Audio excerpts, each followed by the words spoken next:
Assalamualaikum warahmatullahi wabarakatuh. Perkenalkan nama saya Andri Kurniawan dengan NIM D1B1200007 dari kelas AGTB. Baik, di sini saya akan menjelaskan atau menjawab beberapa pertanyaan dari mata kuliah analisis jaringan tanaman, tanah, dan pupuk. Pada soal yang pertama, jelaskan faktor yang menentukan pendekatan untuk menentukan sampling tempat. Dalam menentukan sampling tempat, ada beberapa faktor yang mempengaruhi atau beberapa faktor yang harus kita pahami. Faktor yang pertama adalah menentukan lokasi dan titik pengambilan sampel, di mana kita seharusnya mengambil sampel pada lahan yang dapat menggambarkan kondisi sesungguhnya pada daerah dan waktu tertentu. Kemudian, untuk yang kedua adalah mengetahui parameter kualitas lahan, di mana parameter kualitas lahan dikelompokkan menjadi parameter primer dan sekunder.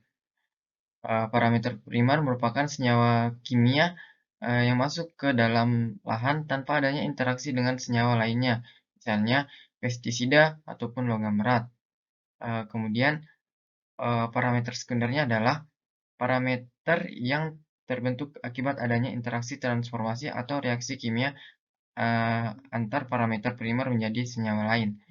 Kemudian faktor yang ketiga adalah mengetahui ukuran, jumlah, dan volume sampel, di mana ukuran jumlah dan volume sampel yang harus diambil dalam pengambilan sampel di lahan sangat bergantung pada parameter yang akan diuji, metode pengujian yang digunakan, dan distribusi pada lahan. Kemudian yang keempat ada mengetahui homogenitas sampel, di mana homogenitas sampel ini didefinisikan sebagai sesuatu yang mempunyai komposisi yang sama pada setiap titik dan setiap saat. Kemudian yang kelima, menentukan jumlah titik pengambilan sampel, di mana jumlah titik pengambilan sampel ini menetapkan pengambilan sampel yang sangat menentukan representatif tidaknya suatu sampel pada lahan. Kemudian yang terakhir, menentukan saat yang tepat, lama, dan frekuensi pengambilan sampel, di mana pada saat menentukan saat yang tepat, lama, frekuensi pengambilan sampel ini, kita harus mengetahui kapan seharusnya pengambilan sampel di lahan dilakukan sehingga diperoleh sampel yang dapat mewakili kondisi lahan tersebut.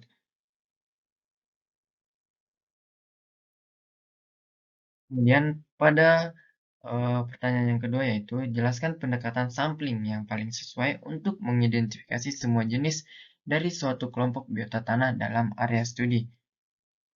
Nah, dalam pengambilan sampel, kita memerlukan sampel yang representatif, di mana sampel tersebut merupakan sampel yang benar-benar dapat mewakili dari keseluruhan populasi.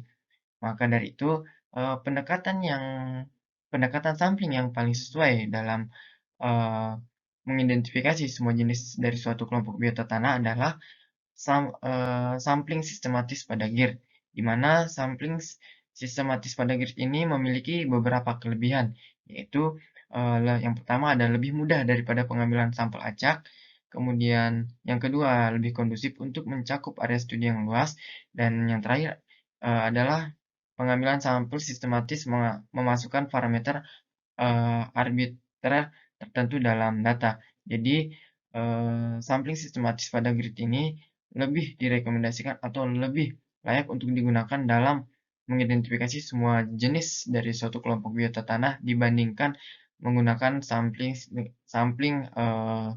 random atau sampling acak. Kemudian pada pertanyaan yang ketiga yaitu jelaskan metode untuk estimasi kelimpahan total bakteri dan fungi tanah. Di mana beberapa metode yang dapat kita gunakan itu ada reparasi tanah untuk analisis bakteri dan fungi tanah, kemudian ada total mikroba tanah, dan yang terakhir ada media kultur, di mana di dalamnya ada tripoton soya agar atau TSA, kemudian nutrien agar atau Na, kemudian patikasien, dan media salin, yang di mana dalamnya ada Thornton, M3, dan Kasevek. Dalam metode preparasi tanah, untuk analisis bakteri dan fungi tanah, subsampel atau tanah, lapisan 1 sampai 20 sentimeter dikumpulkan secara acak dari tanah hutan atau kebun atau pot percobaan dan dikumpulkan untuk membentuk sampel komposit, dari setiap tanah. Nah, sampel-sampel ini dihomogenkan dan disebarkan dalam nampan untuk dibersihkan dari bahan-bahan asing seperti potongan akar, dedaunan, dan kotoran-kotoran yang lainnya. Kemudian, selanjutnya dikeringkan dan disimpan dalam wadah plastik. Kemudian ketika digunakan untuk menghitung mikroba, sampel diayak dengan saringan, dengan mesh 2 milimeter, dihidrasi hingga kapasitas lapang dan induksi selama 5 hari.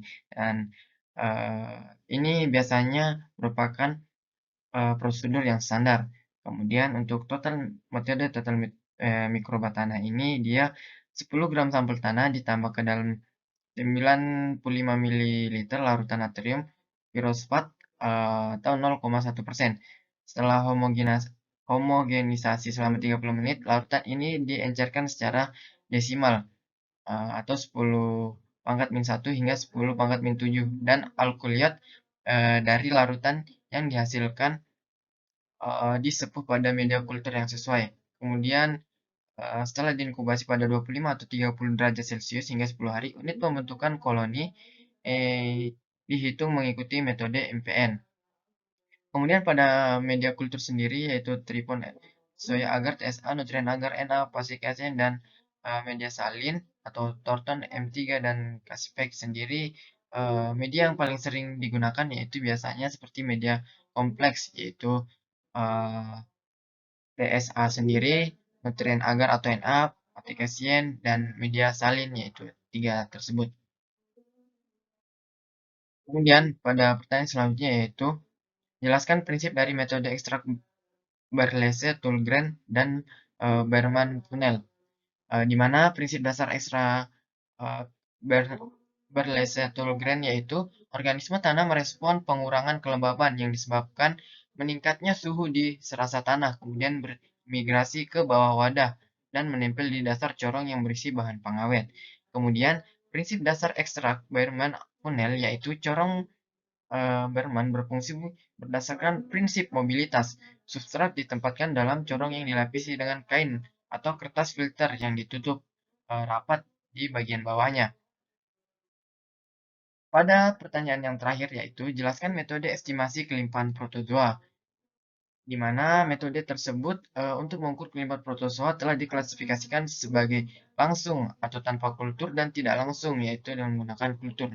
Di mana metode tersebut memiliki beberapa kelebihan. Yang pertama itu ada langkah-langkah persiapan yang minimal atau lebih mudah, kemudian tidak bergantung banyak asumsi yang belum teruji. Selanjutnya yang terakhir itu tidak memakan waktu yang lama sehingga lebih efisiensi dalam melakukan estimasi kelimpahan protozoa. Terima kasih, mungkin itu saja yang dapat saya jelaskan mengenai beberapa pertanyaan. Kurang dan lebihnya mohon dimaafkan. Saya akhiri, wabillahi taufiq wal hidayah. Wassalamualaikum warahmatullahi wabarakatuh.